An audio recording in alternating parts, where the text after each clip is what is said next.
우리 기독교 역사를 보게 되면 많은 부흥의 역사가 있었어요. 영국에서는 18세기에 조지 휘필드, 존 웨슬리를 중심으로 영적 대각성 운동이 있었고, 또 미국에서도 조나단 에드워즈를 중심으로 영적 대각성 운동이 있었습니다. 우리나라에는 없었느냐? 우리나라에는 1907년 평양 대부흥이 있었죠. 그런데 이런 부흥 운동에 보면 한결같은 공통점이 있습니다. 모든 부흥은 어디에서부터 시작이 되었느냐? 회개, 기도로부터 시작이 되었다는 거예요. 다시 말하면 내가 얼마나 영적으로 비참한 상태인지를 깨닫고 주님 앞에 회개 기도하고, 우리가 살아가는 이 땅이 죄악으로 말미암아 얼마나 거룩이 무너지고 곳곳에 탄식하며 영적으로 황무한 상태인가를 깨닫고 철저히 주님 앞에 회개하며 하나님의 긍휼을 구하게 될 때 메마르고 황무한 이 땅에 하나님의 부흥의 역사가 일어나게 되는 줄 믿습니다. 가만 묵상하다가 바로 지금이 그러한 때가 아닌가 하는 마음을 주셨어요. 우리의 가정이 무너지지 않았습니까? 우리의 자녀들이 생활하는 학교가 무너지고, 최근에 들려오는 소식들, 부산에서 일어난 끔찍한 살인사건을 듣게 되면 사회 곳곳이 무너지고 나라와 나라의 관계가 무너지고 말았어요. 바로 이때가 우리의 죄를 회개하며 다시 한번 이 땅에 하나님의 부흥을 하나님 허락하여 주시옵소서 부르짖어야 될 때인 줄 믿습니다. 뿐만 아니라 부흥의 역사는 철저히 하나님의 말씀으로 시작해서 말씀으로 돌아갔다는 것을 알게 됩니다. 여의도 순복음교회 이영원 목사님은 이렇게 말했어요. 루터의 종교개혁, 웨슬리, 부흥운동, 오순절운동, 평양 대부흥 등을 보면 말씀운동이 곧 영적 부흥운동으로 이어졌다는 거예요.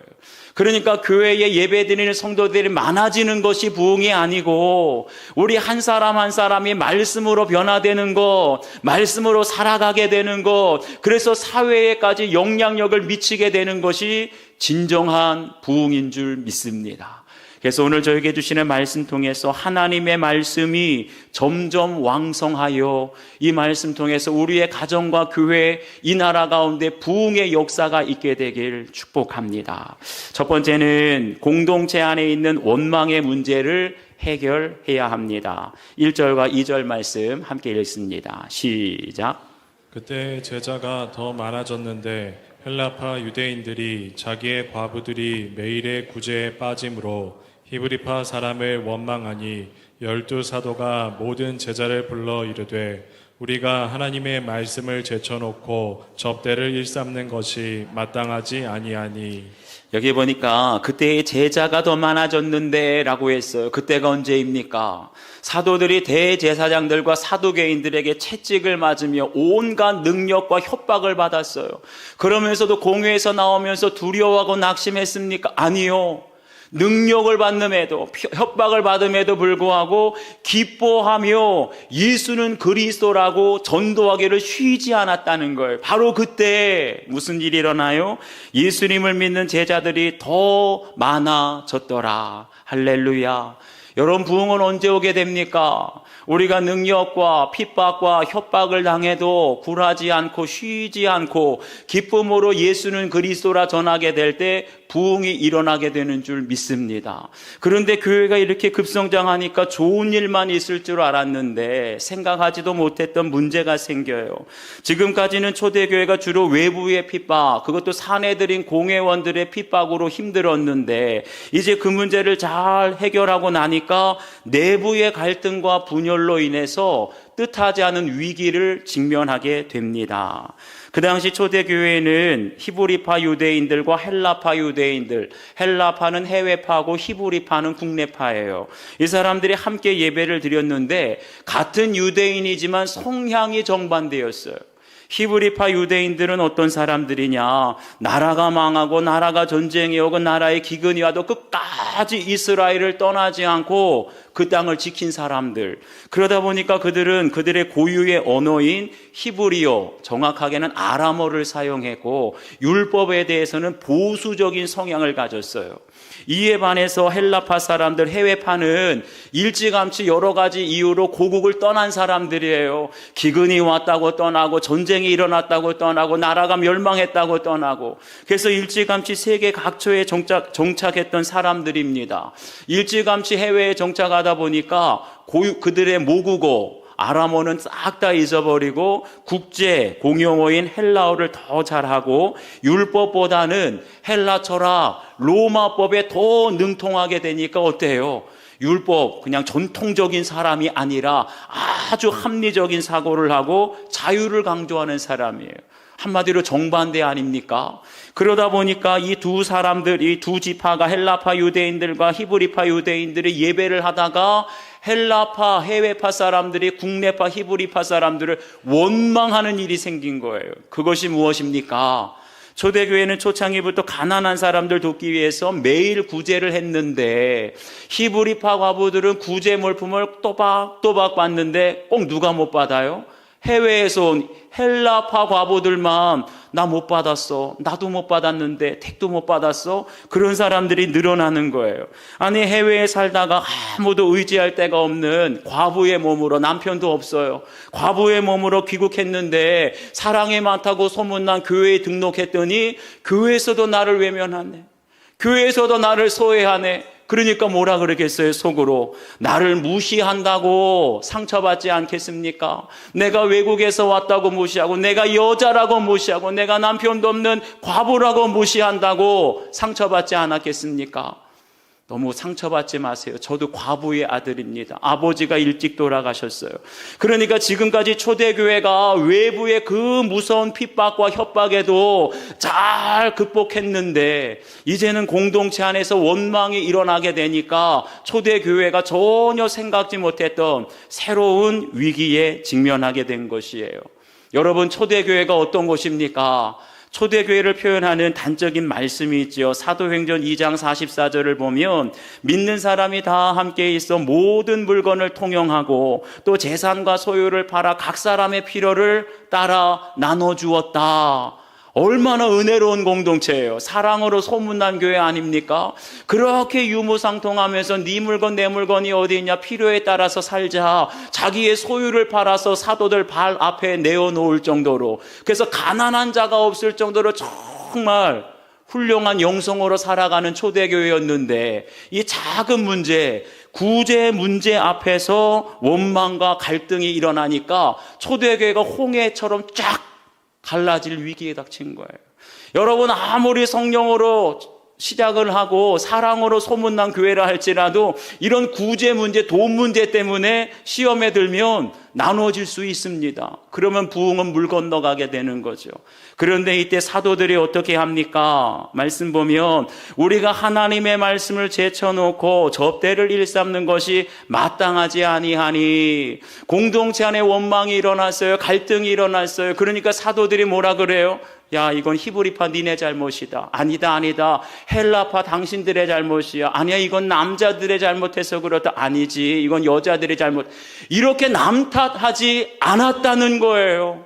사도들은 교회에 원망이 일어나고 갈등이 일어나게 됐을 때 가장 먼저 뭐라고 했지요? 이 문제가 일어나게 된 것은, 생긴 것은 우리가 하나님의 말씀을 제쳐놓고 접대 구제와 봉사에 몰두하느라 한눈 파느라, 다시 말하면 누구의 죄 때문이라는 거예요? 사도들인 내 죄 때문입니다. 자기의 죄를 고백했다는 거예요. 여러분, 그럴 때 공동체가 살아나게 될 줄 믿습니다. 교회에 언제 위기가 닥치지요? 사도들이 하나님의 말씀을 제쳐놓고 한눈 팔면 꼭 시험거리가 생기는 거예요. 여러분, 가정에 언제 문제가 생깁니까? 믿음의 부모들이 말씀을 제쳐놓고 꼭 세상 일에 몰두하면 원망과 다툼이 일어나게 되고, 세상에 언제 원망과 갈등이 생기게 됩니까? 믿는 사람, 교회가 먼저 하나님의 말씀을 제쳐놓고 세상 일에 몰두하게 되면 세상이 서로 안쓰러워지고 세상에 원망이 가득한 거예요. 그러니까 영적 지도자들이 먼저 내 죄 때문입니다, 철저히 고백하며 회개하게 될 때 어떠한 핍박이 와도 원망과 갈등이 일어나도 그것이 전화위복이 되어 성령 안에 하나가 되는 역사가 일어나고 이전에 없던 큰 부흥이 일어나게 될 줄 믿습니다. 제가 교회 처음 부임해서 담임 목사로 부임해서 많이 긴장을 할 때가 있었어요. 이제 내가 처음으로 부임했으니 성도들에게 빈틈을 보이고 실수하면 안 된다. 더 열심히 해서 영적으로나 능력으로나 인정받아야 된다는 부담감이 컸어요. 그런데 꼭 열심히 하려고 하면 할수록 문제가 생기잖아요. 제가 실수할 수도 있고 부교육자들이 실수할 수도 있고 때로는 의사소통에 오해가 생겨서 뜻하지도 않았던 문제가 생길 수도 있는데 저는 그런 문제가 생기게 되면 원망이 일어나게 되면 그 즉시로 제 잘못을 시인하는 것이 아니라 사도들처럼 오히려 제 잘못을 다 부교육자들 잘못해서 그렇다고 남 탓하고 자빠졌어요. 그러니 여러분, 담임 목사부터 그러니 교회가 건강할 수 있겠습니까? 영적인 흐름은 위에서 아래로 흘러가게 되기 마련인데 그렇게 제 책임을 남들에게 떠넘기면 그게 제가 안전한 길이라고 착각했던 것이죠. 그런데 이제는 깨닫습니다. 제 잘못을 부교역자들에게 전가시키는 것이 아니라 교회에서 원망과 갈등이 생기게 되면 모든 책임은 1차적으로 누구 책임이다? 담임 목사의 죄 때문에. 담임 목사가 꼭 하나님의 말씀을 제쳐놓고 하나님보다 사람이 우선이 되고 하나님 말씀보다 사역이 우선이 될 때 꼭 시험거리가 온다는 것을 깨닫게 되었습니다. 그러니 이제는 교회 안에서 누군가 소외되고 상처를 받게 되면 남 탓하는 것이 아니라 담임 목사인 제가 전면에 나서서 제 죄 때문입니다. 제가 하나님의 말씀을 제쳐놓았던 잘못을 범했습니다. 솔직하게 시인하고 성도들에게 겸손히 용서를 구하는 그런 목회를 하도록 하겠습니다. 한번 여러분도 적용해 보시길 바라요. 지금 내가 가정이나 교회에서 원망하고 있는 것은 무엇입니까? 왜 원망이 일어나나요? 꼭 보면 하나님의 말씀보다 다른 일에 몰두하게 될 때 우리가 가정에서도 원망이 일어나고 교회에서도 원망이 일어나요. 여러분들이 지금 하나님보다 더 분주하게 몰두하고 있는 건 무엇입니까? 교회나 가정, 직장에서 내 잘못 때문입니다. 내 죄 때문입니다. 솔직하게 시인하고 겸손하게 고백해야 할 일은 무엇인지, 여러분들이 부모고 여러분들이 지도자이고 우리가 믿는 사람이라고 한다면 이 사회에서 일어나는 모든 문제들에 대해서 우리가 회개해야 될 것이 무엇인지 한번 적용해 보시길 바랍니다. 두 번째, 성경적인 조직이 세워져야 합니다. 우리 3절과 4절 함께 읽겠습니다. 시작. 형제들아, 너희 가운데서 성령과 지혜가 충만하여 칭찬받는 사람 7을 택하라. 우리가 이 일을 그들에게 맡기고 우리는 오로지 기도하는 일과 말씀 사역에 힘쓰리라 하니. 아멘. 여기 보니까 공동체 안에서 원망과 갈등이 일어나니까 사도들이 가장 먼저 한 것은 내 죄 때문입니다. 하나님 말씀 제쳐놓았던 나의 실수 때문입니다. 솔직하게 시인했다 그러죠. 그리고 곧바로 이어서 7명의 일꾼을 세우게 되는데 하나님의 일꾼을 세우는 데는 기준이 있었어요. 그 기준이 뭐냐? 너희 가운데서 성령과 지혜가 충만하여 칭찬받는 사람 7을 택하라. 이 구절을 원어대로 번역을 하면 이렇습니다. 성령과 지혜가 충만한 사람으로 인정받는 자. 그러니까 사도들을 대신해서 구제와 봉사, 재정의 사역을 감당할 사람들은 어떤 사람들이냐? 성령과 지혜가 충만한 사람을 세워야 된다는 거예요. 아멘이십니까?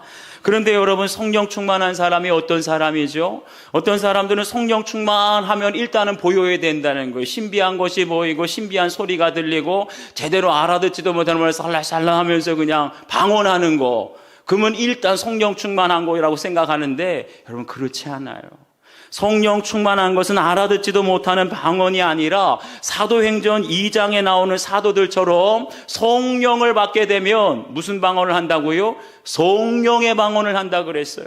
성령의 방언은 어떤 방언이냐? 바로 내가 예수님을 십자가에 못 박은 죄인입니다. 이 고백하는 거예요.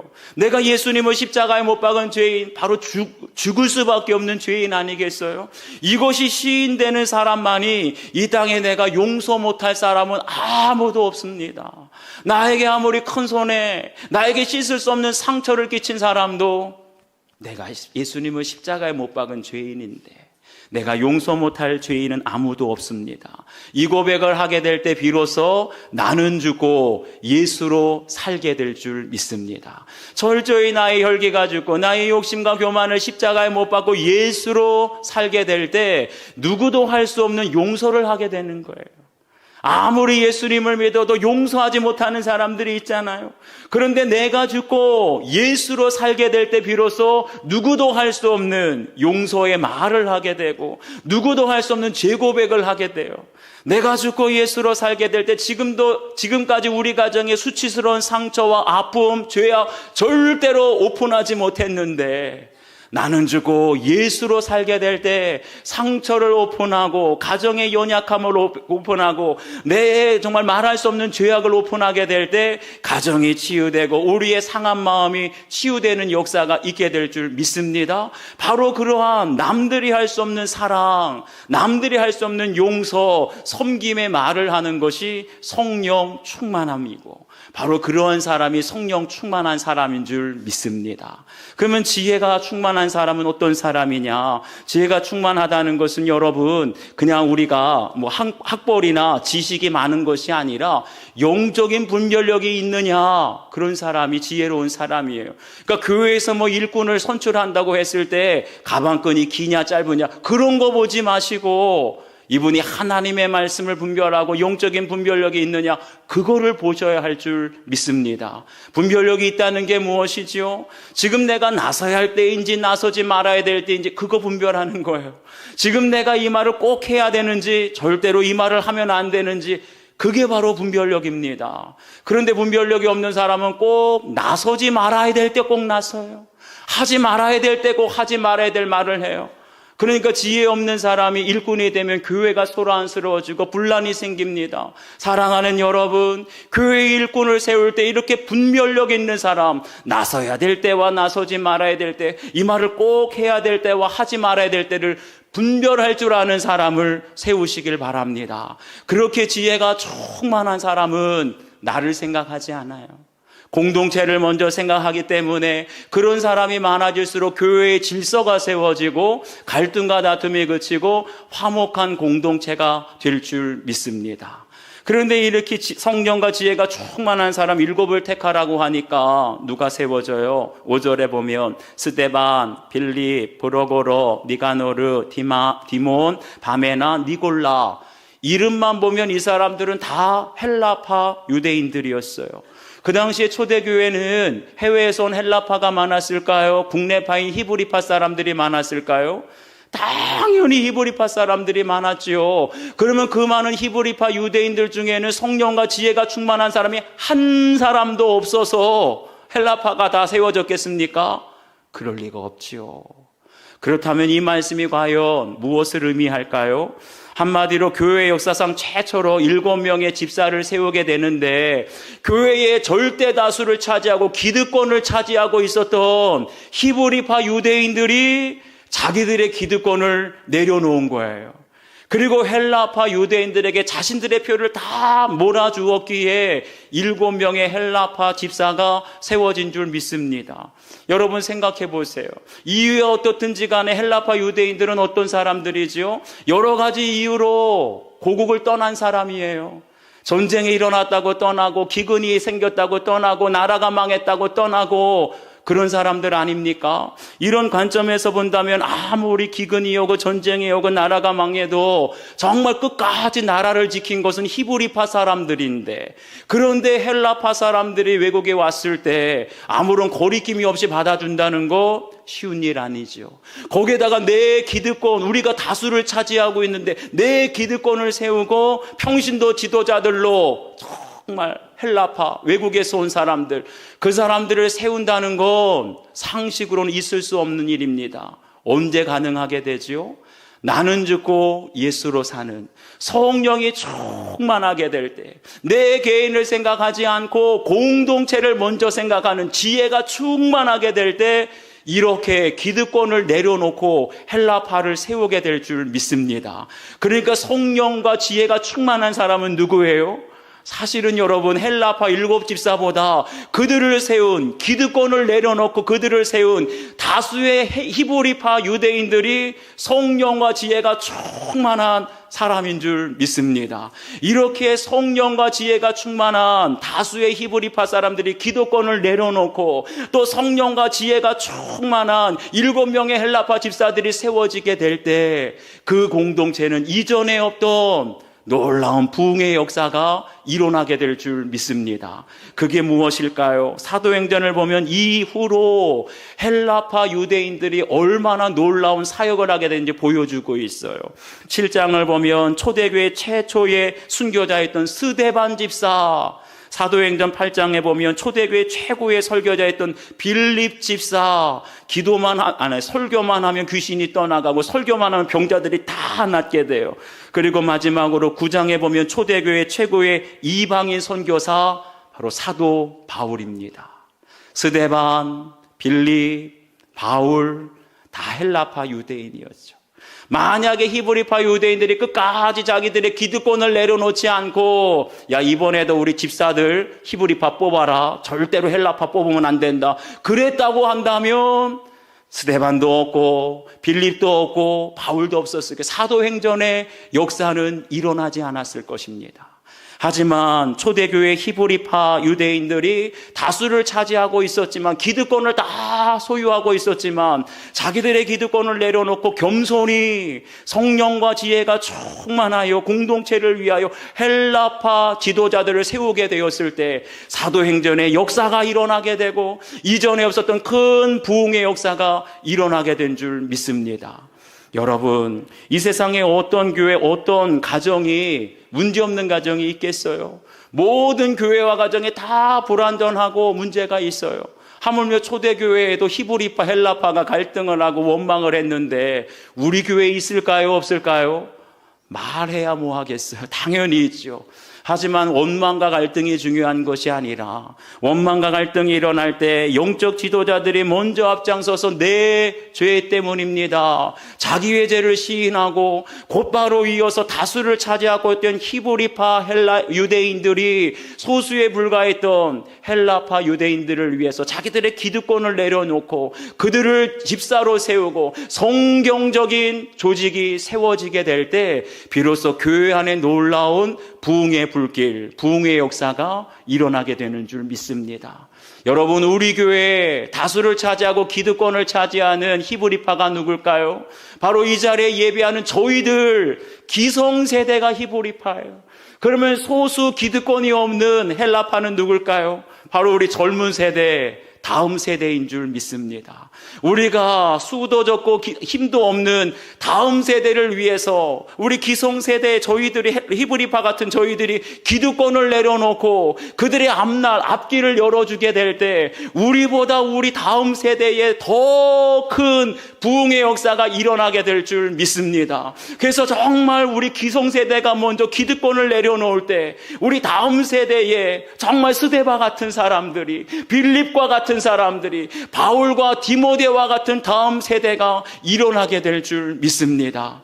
이를 위해서 우리가 먼저 내려놓고 다음 세대를 위해서 기도할 수 있는 여러분 되시길 축복합니다. 적용해 보세요. 내가 기득권을 내려놓고 세워주어야 할 소수의 헬라파 사람은 누구입니까? 성령과 지혜 중에 나에게 부족한 건 무엇입니까? 성령은 성령의 방언이라고 그랬어요. 내 죄와 내 허물과 용서를 말하는 것이고, 지혜는 영적인 분별력이라고 했는데 이것이 없으면 교회가 소란스러워져요. 그래서 항상 여러분 성령의 방언을 구하시고 영적인 분별력을 구하시면서 교회에 덕을 끼칠 수 있게 되길 축복합니다. 세 번째는 진정한 부흥의 역사가 일어납니다. 7절 말씀 함께 읽겠습니다. 시작. 하나님의 말씀이 점점 왕성하여 예루살렘에 있는 제자의 수가 더 심히 많아지고 허다한 제사장의 무리도 이 도에 복종하니라. 아멘. 여기 보니까 예루살렘에 있는 제자의 수가 더 심히 많아졌다 그래서 그냥 예배 드리는 사람만 많아진 것이 아니라 예수님을 구주로 고백하면서 핍박과 환난 속에서도 믿음을 지킨 제자들이 늘어났다는 거예요. 한마디로 큰 부흥의 역사가 일어난 것입니다. 여러분, 분명 초대교회는 어떤 교회입니까? 외부적으로도 큰 핍박, 박해를 받았어요. 내부적으로는 헬라파, 히브리파의 갈등도 있었는데 문제는 이러한 핍박과 모든 협박과 갈등의 문제 속에서도 성령과 지혜의 충만함으로 문제를 해결하고 나니까 오히려 이전에 없었던 부흥의 역사가 일어나게 된 줄 믿습니다. 여러분, 초대교회가 왜 핍박을 당했나요? 왜 협박을 당했나요? 전도하니까 핍박당했어요. 왜 원망과 갈등이 일어났죠? 구제하니까, 봉사하니까 이런 게 일어났어요. 그러면 앞으로 핍박도 당하지 말고 원망과 갈등도 없애려면 전도하지도 말자. 구제, 괜히 그거 했다가 원망 일어나니까 구제도 하지 말고 봉사도 하지 말자. 그냥 우리는 아무것도 하지 말고 조용히 잠잠히 있자. 절대로 그런 교회는 부흥이 없어요. 초대교회가 비록 복음을 전하다가 핍박을 당하게 되고 구제와 봉사를 하다가 원망과 갈등이 일어났지만 이런 문제 앞에서 흩어지는 것이 아니라 기도하러 모이기에 힘쓰고 자기의 죄를 회개하며 한마음으로 하나님의 긍휼히 여기심을 간절히 기도하게 될 때 그곳에 성령의 불이 임하게 되고 우리가 생각지도 못했던 부흥의 역사가 임하게 되는 줄 믿습니다. 그런데 이런 초대교회 부흥의 원동력이 무엇이냐? 성경은 이렇게 말해요. 하나님의 말씀이 점점 왕성하여라고 그랬어요. 여기서 왕성하여라는 말은 씨앗이나 식물 등이 자라나며 어린아이가 점점 성장하는 것을 의미합니다. 한마디로 하나님의 말씀은 마치 생명체가 생명이 있으면 식물이 자라든 동물이 자라든 성장하는 것처럼 하나님의 말씀이 그렇게 성장해 나간다는 거예요. 이게 어떻게 가능할까요? 여러분 한번 생각해 보세요.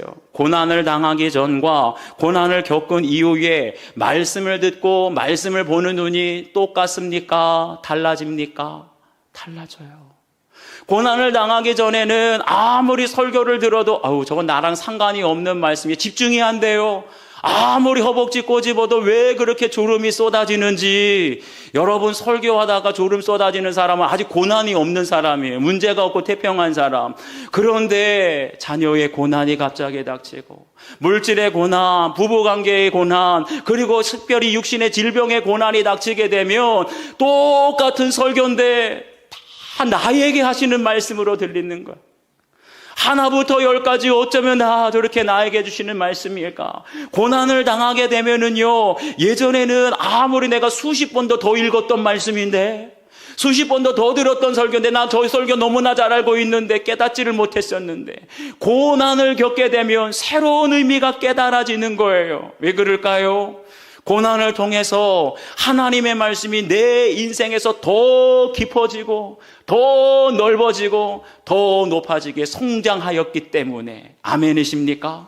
이렇게 하나님의 말씀이 더 깊어지게 되면 예전에 보이지 않았던 죄가 보이게 돼요. 회개를 더 많이 하게 됩니다. 하나님의 말씀이 더 넓어지게 되면 예전에는 감사할 줄도 몰랐는데 고난 겪어보세요. 하나부터 열까지 밥을 먹을 수 있는 것도 잠을 잘 수 있는 것도 걸어 다닐 수 있는 것도 하나부터 열까지 다 감사가 더 많아지게 되는 줄 믿습니다. 하나님의 말씀이 더 높아져 보세요. 날마다 예수님 바라보고 동행하게 되면 예전에는 수십 년 생활해도 신앙생활해도 변화가 없었는데 주님의 말씀이 내 안에 들어와 높아지게 되면, 성장하게 되면 날마다 변화되는 간증의 열매들이 많아지게 될 줄 믿습니다. 이렇게 말씀이 깊어지고 넓어지게 되니까 어떤 역사가 나타나요? 허다한 제사장의 무리도 이도에 복종하였다라고 그랬어요. 역사적인 자료에 의하면 당시 예루살렘에는 8,000명 정도의 제사장이 있었는데 가난하고 힘드니까 유대인들도 11조를 안 냈대요. 그러다 보니까 8,000명 굶어 죽는 제사장들도 있었다는 거예요. 그러니까 여러분, 제사장들이 얼마나 교만해요. 그러니까 자기들이 물질 고난이 있기 전에는 절대로 베드로 설교 듣지도 않았는데 굶어 죽을 정도로 물질의 고난을 당하게 되니까 한두 번 베드로의 설교를 듣게 되니까 점점 말씀이 들리기 시작하는 거예요. 예전에는 핍박하고 예전에는 잡아가두기 바빴었는데 물질의 고난을 통하여서 하나님의 말씀이 더 깊어지니까 내 죄가 보이게 되고, 물질의 고난을 통해서 말씀이 더 넓어지게 되니까 감사가 보이게 되고, 그러니까 예수님을 영접하게 되고 기독교로 개종하는 역사, 부흥의 역사가 일어나게 된 줄 믿습니다. 우리 가정도 마찬가지죠. 아무런 문제가 없고 그냥 평탄할 때는 나는 근심 걱정 염려가 없어. 그럴 때 말씀이 들리지가 않아. 그런데 핍박을 당하고 원망의 소리, 갈등의 소리, 여러 가지 어려움을 당하게 되니까 말씀이 새롭게 깨달아져요. 그래서 말씀이 왕성하게 되니까 말씀을 더 깊이, 말씀을 더 넓게, 말씀이 더 높이 내 안에 계속 해석이 되니까 회개가 많아지고, 더 나아가서 감사가 많아지고 변화된 삶이 많아지게 되면 우리의 자녀들, 어린 자녀들이 제자로 성장하게 되어지고, 항상 나를 반대하고 핍박하기만 하던 허다한 제사장 무리와 같은 우리의 불신 가족들, 불신 남편들이 하나님의 말씀에 복종하게 되는 구원의 역사가 일어나게 되는 줄 믿습니다. 바로 그것이 진정한 부흥 아니겠어요? 우리 자녀들이 제자가 되어지고 불신 남편들이 하나님의 말씀에 복종하게 되는 그러한 참 부흥의 역사가 여러분의 가정에, 우리 교회에 일어나기를 축복합니다. 말씀 묵상을 통해서 이혼 위기의 가정이 다시 살아났다는 한 성도님의 큐티인 간증이에요. 저는 화목한 가정을 이루 행복하게 살기를 바랐지만 오히려 결혼 초부터 남편과 서로 다른 부분을 인정하지 못해서 힘든 시간을 보내야 했습니다. 남편과의 문제가 해결되지 않으니 눈만 뜨면 남편 좀 바꿔주세요, 눈만 뜨면 저 좀 잘 살게 해주세요 라며 저의 평안과 축복을 비는 기복적인 기도를 드렸는데 급기야 남편의 외도와 빚으로 더 큰 어려움을 겪게 되었습니다. 당시에 저는 남편보다 안정적인 직장에 다녔는데 남편 없어도 내 자녀 내가 잘 키울 수 있다, 이 생각에 이혼을 결심했습니다. 그러다 하나님은 친구의 소개로 말씀을 묵상하는 공동체로 저를 인도해 주셨고, 그곳에서 날마다 큐티하며 주의 말씀을 듣다 보니 비로소 남편이 저 때문에 얼마나 힘들고 어려웠을지 깨달아졌어요. 뭐래요? 말씀이 깊어지니까 회개가 일어났습니다. 하나님이 저의 머리로 세워주신 남편을 무시한 죄를 회개하게 되었습니다.